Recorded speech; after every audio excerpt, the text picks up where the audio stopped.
हर हर महादेव। स्वागत है आपका आज की इस वीडियो में। आज हम बात करने वाले हैं रिवीजन स्ट्रेटजी के बारे में। आप सबके काफ़ी ज़्यादा डाउट्स थे और कमेंट थे कि दी हमें बताइए कि हम रिवीजन कैसे करें। तो देखिए, अगर आपका सिलेबस ऑलरेडी कंप्लीट है, आपने मैथ्स, रीजनिंग, इंग्लिश और जीके का सिलेबस पूरा कर लिया है और आप अभी उस स्टेज पर हैं कि आपको समझ नहीं आ रहा है कि हम दोबारा से उस चीज़ को कैसे करें। अगर आपने टियर 1 ऑलरेडी दिया लेकिन आपका टियर 1 हुआ नहीं, अब आपको सोचना है कि हम दोबारा स्क्रैच से कैसे स्टार्ट करें। या फिर आप रिपीटर्स हैं, आप टियर 1 भी क्लियर कर चुके हैं लेकिन मेंस क्लियर नहीं हो पाता है, बार बार आपको उसी स्टेज में दोबारा जाना पड़ता है। या फिर आप दूसरे एग्ज़ाम्स की भी तैयारी करना चाहते हैं, आपको लगता है बहुत हो गया, सीजीएल से परेशान हो गए हम, हो ही नहीं रहा है। तो आप साथ में कैसे कर सकते हैं, रिवीजन कर सकते हैं, सीजीएल को टारगेटेड भी रख सकते हैं और साथ में दूसरे एग्ज़ाम्स की भी साथ साथ तैयारी कर सकते हैं। आज हम रिवीजन स्ट्रेटजी में उन सभी चीज़ों की बात करेंगे। अगर आपको कॉन्फिडेंस नहीं आ रहा है सिलेबस पूरा करके, तो भी आप कैसे रिवाइज़ कर सकते हैं कि आपको कॉन्फिडेंस आ जाए, किस तरीके से आप पूरा सिलेबस दोबारा से कर लेंगे और कम टाइम में कर लेंगे, प्लस आपकी प्रिपरेशन भी अच्छी हो जाएगी। इस वीडियो में हम ये भी बात करेंगे ये आपको कितना समय लगेगा, कहाँ से आपको करना है, प्रैक्टिस कैसे करनी है, फिर उसको रिवाइज़ कैसे करना है, टेस्ट किस हिसाब से देने हैं और किस तरीके से आपको चलना है। यानी कि आपका स्टेप 1 क्या रहेगा, उसके बाद आपको क्या करना है। मान लीजिए आप यहाँ पर थे, आप 0 लेवल पे थे और आपको हीरो लेवल पे जाना था। आपकी प्रायोरिटी थी कि आप टियर 1 क्लियर करें। आपका सिलेबस तो कंप्लीट हुआ लेकिन टियर 1 आप क्लियर नहीं कर पाए, या फिर टियर 1 क्लियर हुआ पर मेंस क्लियर नहीं कर पाए, यानी कि आप एक रिपीटर बनकर रह गए। आप में अभी इस पॉइंट ऑफ टाइम पे कॉन्फिडेंस बहुत कम है, प्रॉब्लम्स आप बहुत ज़्यादा फेस कर रहे हो, आपको समझ नहीं आ रहा है, आपको एक गाइडेंस नहीं मिल रहा है कि आपको राइट पाथ कैसे करना चाहिए। क्योंकि देखिए, जब कुछ भी नहीं पढ़ा होता है बहुत आसान होता है पढ़ना, लेकिन जब आप पूरा पढ़ लेते हैं दोबारा से उन्हीं किताबों को उठाना सबसे मुश्किल काम होता है। प्लस ये जानना कि हमने कहाँ गलतियाँ की, ये भी बहुत कॉम्प्लिकेटेड होता है। अब आपको डाउट्स भी बहुत ज़्यादा हैं, प्रॉब्लम्स भी बहुत ज़्यादा हैं, नंबर आपके स्टैग्नेंट होकर रह गए हैं, एक ही पॉइंट पे आपके नंबर रुक गए हैं। मान लीजिए कि 90 से लेके 120 तक आपके मार्क्स रुके हुए हैं, नंबर ही नहीं बढ़ते हैं। आप बहुत कोशिश करते हैं लेकिन आप बिल्कुल उन्हीं मार्क्स के बैंड में रहकर बैठ गए हैं। अब आपको समझ नहीं आ रहा कि 130 प्लस 140 प्लस 150 160 प्लस कैसे लेकर आए, इस लेवल को क्लियर करें। साथ ही ऐसी तैयारी कर लें कि हम मेंस भी एक बार में क्लियर कर दें। तो हम बात करेंगे उन सब चीज़ों की। सबसे पहले आपका स्टेप 1 क्या होना चाहिए। देखिए, एक पेन और कॉपी अपने पास लेकर बैठना, ताकि आप एक इंट्रोस्पेक्शन कर पाएँ और चीज़ों को समझ पाएँ। सबसे पहले आपको डायग्नोज करना है कि आपकी प्रॉब्लम है क्या।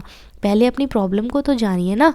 सबसे पहले क्या करना है, आपको एक टियर 1 का PYP दीजिए, प्रीवियस ईयर पेपर दीजिए। अगर आप ऑलरेडी दे चुके हैं तो आप ये देखिए कि 200 में से आप इस पॉइंट ऑफ टाइम पे कहाँ पर हैं, आपके नंबर कितने आ रहे हैं। सिलेबस तो आपका पूरा है। अब आप कहेंगे कि दी सिलेबस पूरा है पर हमने तो कभी फुल टेस्ट दिया ही नहीं, तो एक फुल टेस्ट दे दीजिए और उसके बाद में चेक करिए कि आपके इस पॉइंट ऑफ टाइम पे करंटली इस लेवल पे राइट नाउ आपके नंबर कितने आ रहे हैं। 200 में से कितने नंबर आए, इसको चेक करिए। इसके बाद आप करिए टेस्ट का एनालिसिस, यानी कि एक एक सेक्शन को, जो क्वेश्चन सही किया है वो भी, गलत किया है वो भी, छोड़ दिया है वो भी, डाउट था उसमें, हर क्वेश्चन को आप चेक करिए और ये देखिए कि सिली मिस्टेक आपने कहाँ की। यानी कि जिस क्वेश्चन को देखकर जो आपका गलत हो, आपके मुंह से निकले अरे ये मैंने कैसे गलत कर दिया, तो वो आपकी सिली मिस्टेक है, यानी कि आप उसको सही कर सकते थे। अब उस क्वेश्चन के नंबर को भी अपने एक्चुअल मार्क्स में जोड़िए। यानी कि 200 में से मान लीजिए आपके 100 नंबर आए, लेकिन आपने सिली मिस्टेक कितनी कर दी कि 30 नंबर और आ सकते थे, तो करंट लेवल आपका 130 बन जाता है। वो आप मुझे कमेंट्स में बताइएगा कि दीदी अभी हमारा करंट लेवल इतना है, हम 130 तक नंबर लेकर आ रहे हैं। तो वो आपका एनालिसिस हो गया, आपको पता चल गया। अब आप देखिए कि सेक्शनल मार्क्स कितने आ रहे हैं। मैथ्स, रीजनिंग, इंग्लिश और जीके आपके पास हैं। अब 50-50 मार्क्स का होता है सब कुछ, तो आप ये देखिए कि मैथ्स में 50 में से कहाँ हो, इंग्लिश में कहाँ हो, रीजनिंग में कहाँ हो, जीके में कहाँ हो, और फिर चेक करो कि टाइम कितना लग रहा है। मान लीजिए जीके में 6 मिनट लग गए, इंग्लिश में 8 मिनट लग गए, रीजनिंग में 12 मिनट में आपने कंप्लीट कर दिया और मैथ्स में आपने लगा दिए 30 मिनट्स। आपने इतना समय लगाया और आपने पेपर पूरा कर लिया।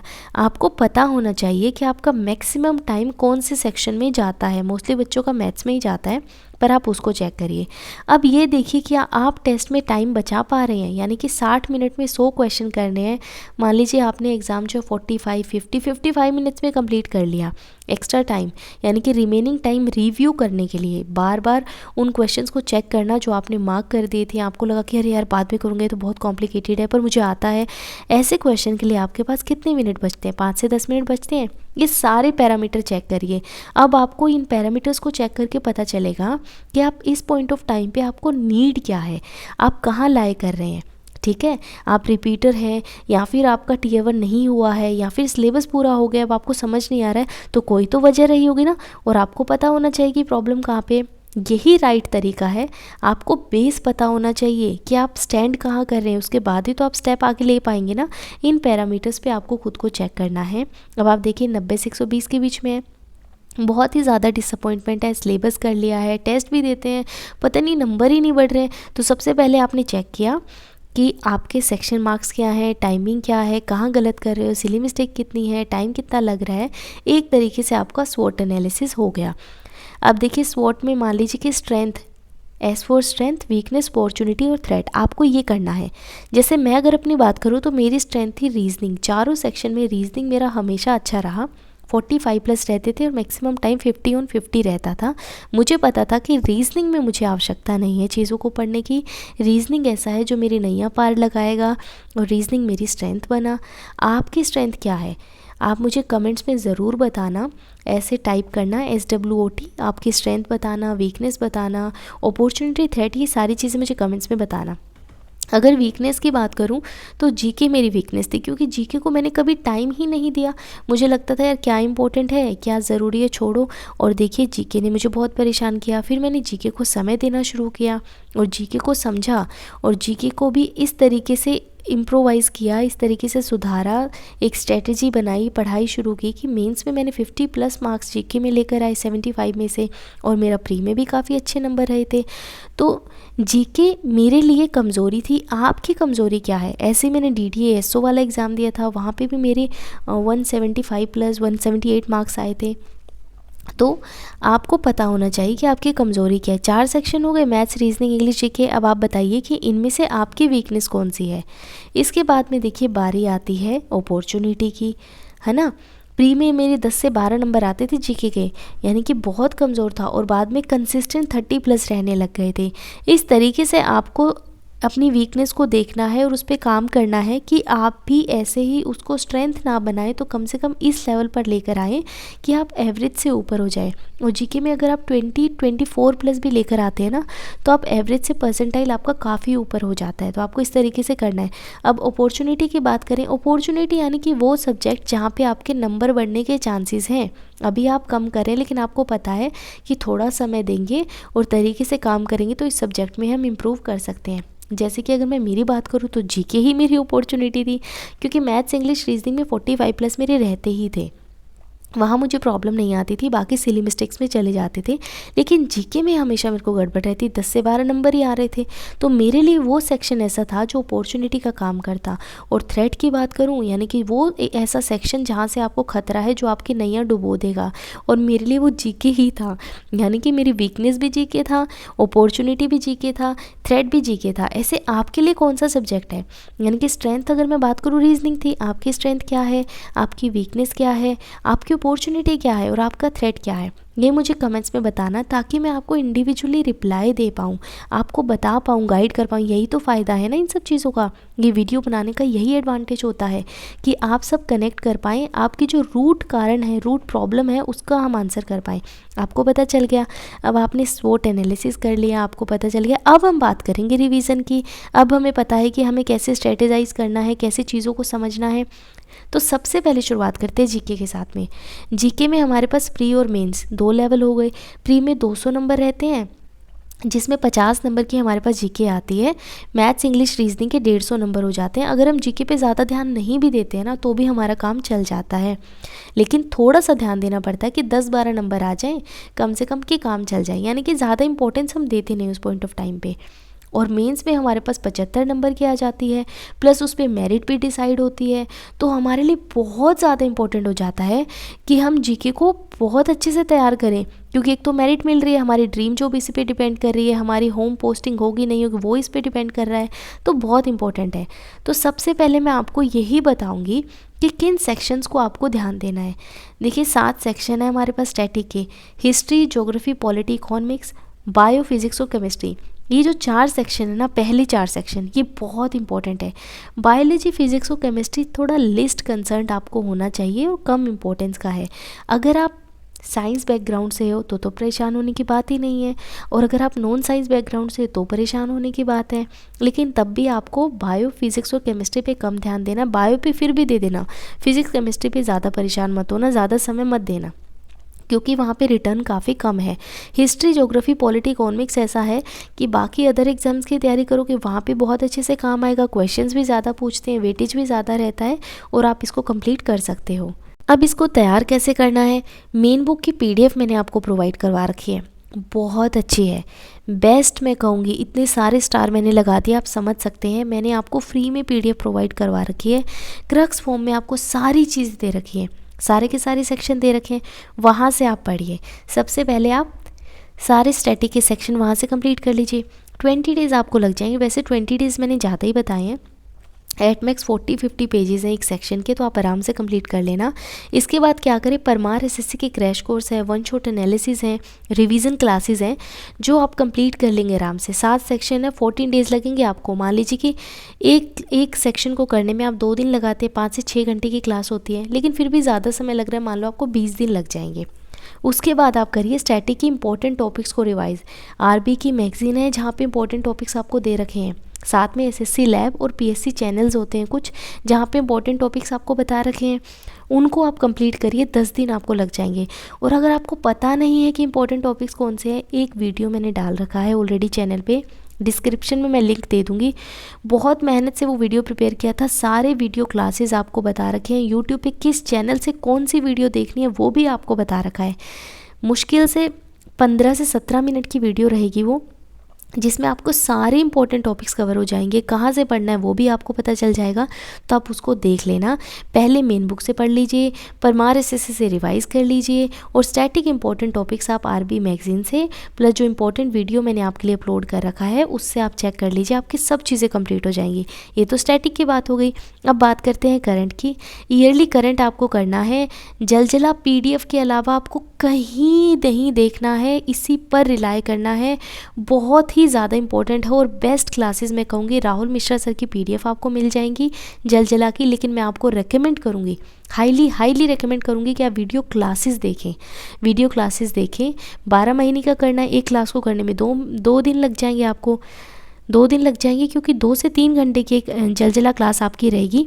हैंड रिटन नोट्स बनाइए, वीडियो क्लास देखिए, हैंड रिटन नोट्स बनाइए और उसके बाद में रिवाइज़ करिए। जब आप क्लास देखेंगे एक बार तो आपको तब याद हो जाएगा, उसके बाद में 2 बार अपने खुद के लिखे हुए नोट्स से आप रिवाइज़ कर लीजिए।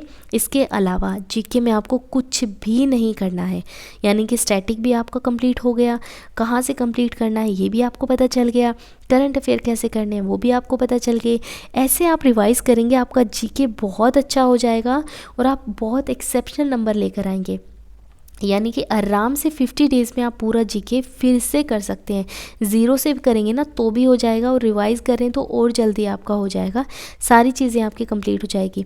अब आप कहेंगे हमें तो याद नहीं होता है, याद मत करिए ना, आपको याद करना ही नहीं है, आप ध्यान से पढ़िए। आप समझिए कि आप किसी को पढ़ा रहे हैं, आपके सामने 4-5 बच्चे बैठे हैं, इससे क्या होता है ना, आपकी रिस्पॉन्सिबिलिटी बढ़ेगी, आपका दिमाग और एक्टिव होगा, आप अलग अलग तरीके ढूंढेंगे चीज़ों को एक्सप्लेन करने का, और आपको रिटेन होना शुरू हो जाएगा। यही सबसे अच्छा तरीका है। किसी के पास इतना तेज़ दिमाग नहीं होता है कि एक बार रीड करो और सब चीज़ें आपको याद हो जाएंगी, कभी भी नहीं होता है, रिवाइज़ करना पड़ता है, और बार बार आप रिवाइज़ करोगे, ये तो ऑप्शनल एग्ज़ाम है, आप आराम से सही क्वेश्चन मार्क करके आ जाओगे। तो इस तरीके से आपको जीके को करना है। अब बात करते हैं इंग्लिश की। इंग्लिश में हमारे पास 3 सेक्शन है, grammar, vocab, comprehension. Grammar, vocab, comprehension, ये तो आपको अब तक पता ही चल गया है।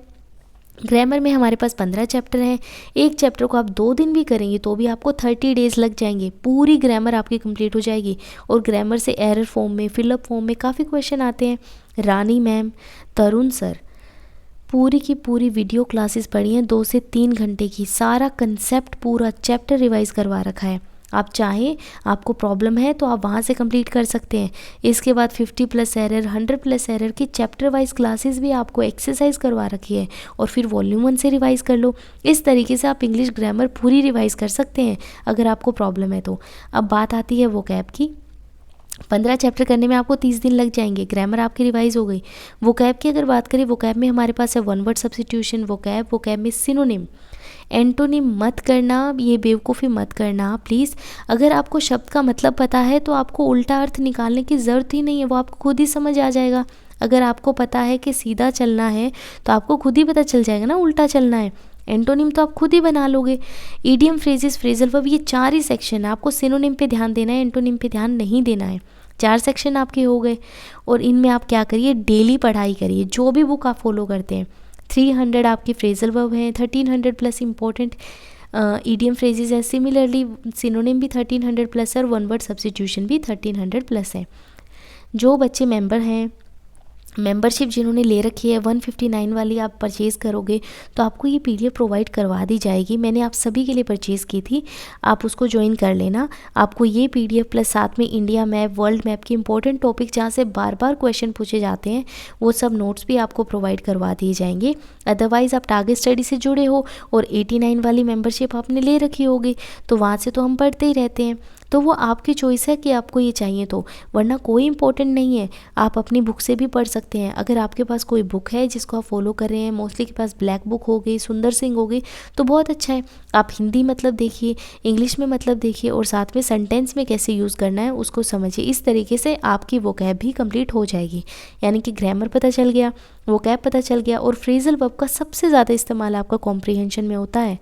कॉम्प्रीहेंशन में क्लोज टेस्ट में फ्रेजल वर्ब का यूज़ होता है। अब बात करते हैं कॉम्प्रीहेंशन की, यानी कि PPC, पैसेज, PQRS, पैराजम्बल और क्लोज टेस्ट, ये 3 सेक्शन आपके हैं। अगर आपके बहुत ही कमज़ोर है, आपको एक दी हमारे तो इसी में नंबर जाते हैं, बाकी सब तो हम कर लेते हैं। श्रीकांत सर की editorial classes best best best best best the best है। मैं आपको बार बार कहती हूँ, ये फ्री के सोर्सेज है जिनसे आप पढ़ के बहुत अच्छा स्कोर कर सकते हैं, सरकारी नौकरी ले सकते हैं। एडिटोरियल की क्लासेस है पुराने वाली हैं, अभी तो नई सर नहीं करा रहे होंगे। सर के यूट्यूब चैनल पे जाना, प्लेलिस्ट आपको मिलेगी, कोई भी पुरानी डेट से आप पिक कर लेना। एटलीस्ट 20 दिन आपको क्लास देखनी है, 20 डेज़ आपको क्लास देखनी है। पहले क्लास देखिए, फिर उनके टेलीग्राम पे जाइए, उस डेट का आपको वोकैब बूस्टर एक्सरसाइज मिलेगी। पहले आपको पैराग्राफ को रीड करना है, एक एडिटोरियल का आपको पूरा आर्टिकल मिलता है, उसको रीड करिए, एक्सरसाइज को सोल्व करिए, और जब आप नेक्स्ट क्लास करेंगे तो उसमें सर आपको सोल्व करवाते हैं, जहाँ से आपको पता चलता है कि किस तरीके से आपको कॉम्प्रीहेंशन करना है, यानी कि पैसेज के, क्लोज टेस्ट के आंसर करने हैं। वोकैब भी साथ में आपका अच्छा हो जाएगा, सब चीज़ें आपकी कवर हो जाएंगी। लेकिन अगर आप एडिटोरियल नहीं करना चाहते हैं तो किसी भी बुक से प्रैक्टिस कर लीजिए। PPC की बुक आती है, वहाँ से प्रैक्टिस करिए, लेकिन एनालिसिस अच्छे से करना। ऐसा ना हो कि बस कर लिया प्रैक्टिस, आंसर मैच कर लिया, अरे ये आंसर होना था, ठीक है, नहीं। आपको अपनी गलतियों से सीखना है, एनालिसिस करना है। और अगर आप खुद से एनालिसिस नहीं कर सकते हो तो यूट्यूब पे फ्री क्लासेस हैं श्रीकांत सर की, उनको देख लेना, एडिटोरियल से कर लेना। 2 महीने में पूरा इंग्लिश आपका रिवाइज हो जाएगा। अब बात करते हैं रीजनिंग की। रीजनिंग में हमारे पास 28 चैप्टर्स हैं। नए पैटर्न के चैप्टर को इंक्लूड कर लोगे तब भी हमारे पास 28 चैप्टर हैं। वर्बल, नॉन वर्बल, एनालिटिकल, ये तीनों के तीनों सेक्शन आपके रीजनिंग के कंप्लीट हो जाएंगे। राहुल मिश्रा सर की प्लेलिस्ट है, 2 से 3 प्लेलिस्ट सर की डली हुई है, एक 90 वीडियोज़ वाली है, कंप्लीट रिवाइज हो जाएगा। अगर आप 0 से भी स्टार्ट कर रहे हो ना तो भी कंप्लीट रिवाइज हो जाएगा। फिर 18 से 23 तक की इवन के कमल सर की CPO, CHSL, CGL, MTS के क्वेश्चंस हैं। क्वेश्चन के साथ में कंसेप्ट एक्सप्लेन कर रखा है, वहाँ से आप प्रैक्टिस कर सकते हो। अगर आपको किसी चैप्टर में डाउट है तो आप ये प्लेलिस्ट देखिए, अदरवाइज़ आप मिक्स प्रैक्टिस करिए, क्योंकि रीजनिंग ऐसा सब्जेक्ट है ना, जितने क्वेश्चन बनाएंगे उतना आपका दिमाग चलेगा। अब ऐसा तो है नहीं कि एक क्वेश्चन पे एक ही कंसेप्ट होता है, कई बार हम सीरीज़ के क्वेश्चन करते हैं, पजल के क्वेश्चन करते हैं। तो जैसे जैसे आप प्रैक्टिस करोगे उतना ही आपका माइंड जो है एक्सपेंड होगा, आपको पता चलेगा, क्वेश्चन को देखते आप करना सीखेंगे तो वो आपकी प्रैक्टिस से होगा। यानी कि बार बार सिलेबस करने से भी कुछ नहीं होगा। रीजनिंग में जितना प्रैक्टिस आप करोगे ना उतना हो जाएगा। लेकिन आप ज़ीरो से फिर से करना चाहते हो तो प्लेलिस्ट देखिए, इवन की क्लासेस देखिए और मिक्स प्रैक्टिस कर लीजिए। 2 महीने में ज़ीरो से आप इंग्लिश पूरी कर सकते हैं और 40 दिन में ज़ीरो से आप रीजनिंग भी कंप्लीट कर सकते हैं। ये हो गई रीजनिंग की बात। अब करते हैं मैथ्स की बात। मैथ्स सबसे कॉम्प्लिकेटेड है। मोस्टली प्रॉब्लम आपको मैथ्स में ही आती होगी। मैक्सिमम बच्चों का जो डाउट है, जो प्रॉब्लम है, वो मैथ्स से ही रिलेटेड है। और सबसे बड़ी प्रॉब्लम यही रहती है कि दी हमने सिलेबस तो पूरा कर लिया है लेकिन हमसे ना क्वेश्चन नहीं बनते। जैसे ही चैप्टर पूरा करने के बाद क्वेश्चन करने जाते हैं, क्वेश्चन हमसे होते नहीं हैं। तो देखिए, एडवांस और अर्थमेटिक हमारे पास 2 सेक्शन है, अप्रॉक्सीमेटली 20 चैप्टर्स हैं जिनको रिवाइज़ करना है, कंसेप्ट को रिन्यू करना है, प्रैक्टिस भी करनी है और टेस्ट भी देना है। इस सीक्वेंस में हमें चलना है। तो सबसे पहले क्या करिए, आरबी सर की वीडियो क्रैश कोर्स है, चैप्टर वाइज उनको पढ़िए। अब मोस्टली बच्चों का कमेंट रहता है दी आरबी सर की वीडियो हमें समझ नहीं आती है। तो गगन सर है, अभिनय सर, आदित्य रंजन सर, रेमो सर, भूतेश सर, पवन राव सर, सबकी वीडियो डली हुई हैं। आपको वीडियो मिल जाएगी, पूरी क्रैश कोर्स की वीडियो मिल जाएगी, चैप्टर वाइज 2 घंटे, 3 घंटे, 8 घंटे, 15 घंटे डिपेंडिंग ऑन चैप्टर। कुछ एडवांस के चैप्टर ट्रिग्नोमेट्री हो गया, मेंशुरेशन हो गया, ज्योमेट्री हो गया, इनमें 15-15, 18-18 घंटे, 22-22 घंटे की क्लासेस भी हैं क्योंकि चैप्टर्स इतने बड़े हैं। तो आप वहाँ से कंप्लीट रिवाइज कर सकते हैं। या फिर क्या करिए, गगन सर की कंसेप्ट किंग बुक है, उसमें से आप फॉर्मूला देख लीजिए। लेकिन अच्छा होगा पूरी की पूरी क्लास ही कर लें। E1 ने आपको 18 से 23 तक के चैप्टर वाइज क्वेश्चन सोल्व करा रखे, क्वेश्चन के फॉर्मेट में आपको कंसेप्ट समझा रखा, आपको परसेप्शन पता चलेगा, आप वो क्लासेस देख सकते हैं। और अगर आपके पास बुक है, कोई लेटेस्ट एडिशन की बुक है या पुरानी भी बुक है, तो टाइमर लगाइए, टाइमर के साथ में क्वेश्चन जब मुझे क्वेश्चन करने होते थे ना, जब मैं क्वेश्चन सोल्व करती थी तो मैं टाइमर लगा लेती थी और साथ में क्वेश्चन करती, यानी कि 20 क्वेश्चन करने तो 25 मिनट का टाइमर, 30 क्वेश्चन करने तो 30 मिनट का टाइमर लगाइए और क्वेश्चन को सोल्व करिए। अपनी बुक में हमेशा टाइम के साथ में सोल्व करिए क्योंकि एग्ज़ाम टाइम पे ही तो है। हर कोई बच्चा 60 मिनट में 100 क्वेश्चन नहीं कर पाएगा ना, लेकिन आपको वैसा लेवल बनाना है तभी तो आप मैक्सिमम बच्चों से ऊपर उठ पाओगे। तो आपको टाइम के साथ में मैथ्स के क्वेश्चन सोल्व करने हैं। इस तरीके से अगर आप क्वेश्चंस करेंगे तो आपकी मैक्सिमम चीज़ें, बहुत सी प्रॉब्लम आपकी सोल्व हो जाएंगी। अगर आपको जिस भी चैप्टर में डाउट है, सबसे पहले उसका क्रैश कोर्स कर लीजिए, तुरंत कर लीजिए, 2 दिन आपको लग जाएंगे। उसके बाद में आप क्या करिए, उसके प्रीवियस ईयर क्वेश्चन करिए और उस पर टेस्ट दीजिए। इजी मेथड क्या है, सिलेबस पूरा है, प्रैक्टिस करो, टेस्ट दो, syllabus practice test, syllabus practice test, यही तरीका है। इसी तरीके से चलिए। और आपको सबसे आसान चाहिए, 30 डेज़ की रिवीजन सीरीज़ है, प्लेलिस्ट पूरी की पूरी चैनल पे है, फ्री में। वीडियो क्लासेस आपको रेकमेंड कर रखी है, बेस्ट वीडियो क्लासेस आपकी पूरी। तो रीजनिंग रिवाइज हो जाएगी, इंग्लिश जीके हो जाएगी, साथ में मैथ्स के आपके चैप्टर रिवाइज हो जाएंगे और आप प्रैक्टिस भी कर पाओगे। 30 डेज़ की रिवीजन सीरीज़ आप फॉलो करिए, 30 दिन में आपको पूरा ग्लिम्स मिल जाएगा, पूरा इंसाइट हो जाएगा, सारा सिलेबस आपका रिवाइज हो जाएगा। सिलेबस रिविजिट होने के बाद 60 डेज़ की प्रैक्टिस सीरीज़ भी है, आप उसको भी फॉलो कर सकते हो। मैथ्स, रीजनिंग, इंग्लिश, जीके के मिक्स क्वेश्चन हमने प्रैक्टिस कर रखे हैं, बुक से भी प्रैक्टिस किए हैं और टेस्ट बुक से भी किए हैं, ऑनलाइन प्रैक्टिस किए हैं। आपको कौन सा टेस्ट देना है, किस टेस्ट सीरीज़ का देना है, हर चीज़ आपको मेंशन कर रखी है। आप उसको चेक कर सकते हैं प्लेलिस्ट में जाकर। अगर आपको लगे कि आपको वहाँ से करना चाहिए तो आप करना, अदरवाइज़ आप खुद से भी कर सकते हैं। एक सबसे इम्पॉर्टेंट चीज़ देखिए, आप रिपीटर हैं तो किसी वजह से हैं, आपका प्री नहीं हुआ है तो किसी वजह से नहीं हुआ है, सिलेबस पूरा है, कॉन्फिडेंस नहीं आई, इसमें भी कोई प्रॉब्लम है। तो सबसे इम्पॉर्टेंट चीज़ है एनालिसिस करिए। तिलस्मी नोटबुक आप बनाइए, एक अलग से मैंने वीडियो इस पे डाल रखी है, रामबाण है आपके लिए। आपकी तिलस्मी नोटबुक आपके पास होनी चाहिए। जब जब आप ऑनलाइन प्रैक्टिस करें, sectional test, chapter test, previous year paper, previous year question, जो भी क्वेश्चन गलत हुआ, डाउट था, तुक्का लगा दिया, टाइम ज़्यादा लग गया, नया कंसेप्ट था, उन सभी को ध्यान से देखिए। सही के क्वेश्चन को भी एनालाइज करना है और उसको नोट डाउन कर लीजिए अपनी नोटबुक में। एक गाइडेंस का काम करेगी। गलती से तो सीखना है ना आपको गलतियाँ कौन बताएगा, आप खुद बताइए। आप खुद को ही तो आप पता है ना आप कहाँ गलत हो। मान लीजिए अक्टूबर में आपने स्टार्ट कर दिया और मार्च में अब आप मार्च में चले गए प्रैक्टिस करते करते। अब पूरी जर्नी आपको देखनी है कि मैंने टेस्ट दिए थे, किन क्वेश्चंस में मैं गलतियां कर रहा था, शुरू में मैं कहाँ मिस्टेक कर रहा था, अब मैं कहाँ गलतियां कर रहा हूँ। तो एक जर्नी का काम करेगी ये नोटबुक आपके लिए। पूरी की पूरी जर्नी आपको दिखा देगी कि यहाँ आपने गलत किया, ये कंसेप्ट आपको समझ नहीं आया, यहाँ आपको प्रॉब्लम आई। तो आपके लिए बहुत इंपॉर्टेंट है कि आप एक ऐसी नोटबुक बनाएं जो आपकी दोस्त हो, जो आपको गाइड करे, जो आपको गलतियों से सिखाए। और रिवीजन के टाइम आपकी बहुत हेल्प होगी। आपको शॉर्ट लिस्टेड क्वेश्चन मिल जाएंगे, लिमिटेड कंसेप्ट मिल जाएंगे जहाँ आपको प्रॉब्लम आ रही थी, और पूरी जर्नी की रिवीजन आपको हो जाएगी। तो इसलिए तिलस्मी नोटबुक आप ज़रूर बनाइए। ऑलरेडी एक सेपरेट वीडियो मैंने अपलोड किया हुआ है, डिस्क्रिप्शन में मैं लिंक डाल दूँगी। अगर आपने नहीं देखा है तो आप चेकआउट कर लेना, आपकी बहुत ज़्यादा हेल्प हो जाएगी। ठीक है, टोटल अगर टाइम की बात करूं तो 60 से 70 डेज़ आपको लगेंगे। 60 से 70 दिन में आप कंप्लीट रिवाइज कर लेंगे, ज़ीरो से हीरो बन जाएंगे। 30 डेज़ की प्रैक्टिस कर लीजिए, 20 डेज़ की रिवीजन दोबारा से कर लीजिए। बस यही तो करना है आपको, और आप तैयार हो मेंस के लिए। अब ये मत सोचना प्री का अलग से पढ़ना है, मेंस का अलग से पढ़ना है। दोनों सेम है, कोई डिफरेंस नहीं है, बस थोड़ा लेवल अप डाउन हो जाता है, इसके अलावा कुछ भी नहीं है। तो आप इस तरीके से ही तैयारी कीजिए कि आप मेंस की तैयारी कर रहे हैं।